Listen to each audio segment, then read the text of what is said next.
অনেকদিন পর যেন এই লতির চেহারা দেখা। আমার আর সিদ্ধার্থের কি প্রিয়, কিন্তু ভোপালে এই লতি পাওয়া যায় না, তাই আমরা দুইজনেই লতিটাকে খুব মিস করে থাকি। এইবার মা বাবা যখন এসেছে আমি বলে দিয়েছিলাম এখানে কি কি না পায়, আর আমাদের প্রিয় অনেক শাকসবজি। সত্যি না, বাড়ির থেকে আনা যে কোনো জিনিসের কত বেশি মূল্য বেড়ে যায়।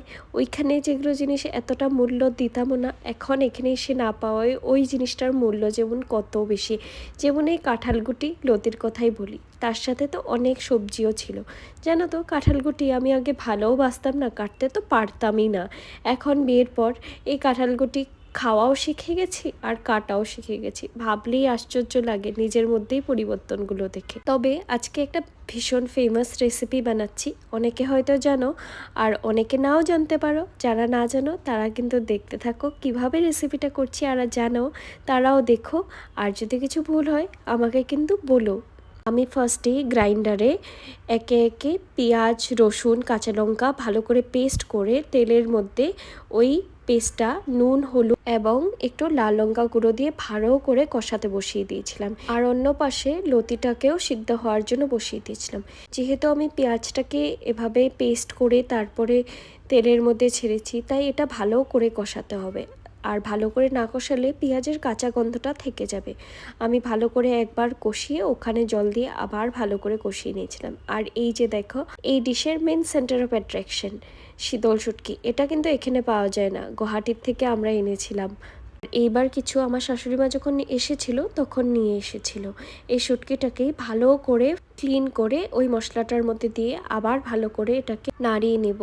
আর তার ফলেই কী হবে, শুটকিটা পুরো এটার সাথেই মিক্স হয়ে যাবে, না বোঝা যাবে কাটা না কিছু, বাস এটার ঘ্রাণটা আর টেস্টেই থেকে যায়।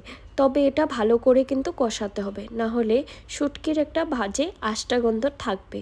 আমি ওখানে আবার কষাতে কষাতে ভালো করে আবার 1-2 বার জল দিয়ে মাঝে মধ্যে আবার নাড়িয়ে চাড়িয়ে কষিয়ে নিয়েছিলাম। আর হয়ে যাওয়ায় লাস্টে ওই যে সিদ্ধ করে রেখেছিলাম লতিগুলো আর কাঁঠাল গুটিগুলো, ওগুলো অ্যাড করে দিয়েছিলাম। অ্যাড করে আবার মশলাটার সাথে ভালো করে কষিয়ে নেব।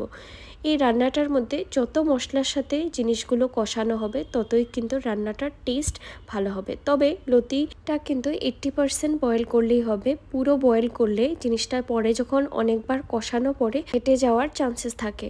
আর একটুখানি যদি শক্ত শক্ত রাখা হয় তখন অনেকটা কষানোর পরেও জিনিসটা সুন্দর হয়ে থাকে, যেটাতে খাওয়ার টেস্টটাও ভালো হয়।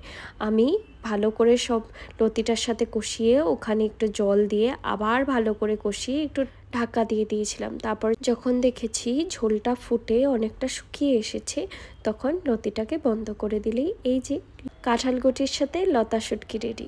এটা কিন্তু খেতে দারুণ হয়। আমি আগে তো এই ডিশটা খাইনি, প্রথম খেয়েছিলাম আমার শাশুড়ি মার হাতে, আর তারপর থেকেই এটা আমার ভীষণ ফেভারিট একটা ডিশ। তারপর আমার এই সিলেটি বরকেও ফার্স্ট টাইমের জন্য আমার হাতে বানানো এই লতি শুটকি ট্রাই করিয়েছিল, ওকে খুব ভালো পেয়েছিল।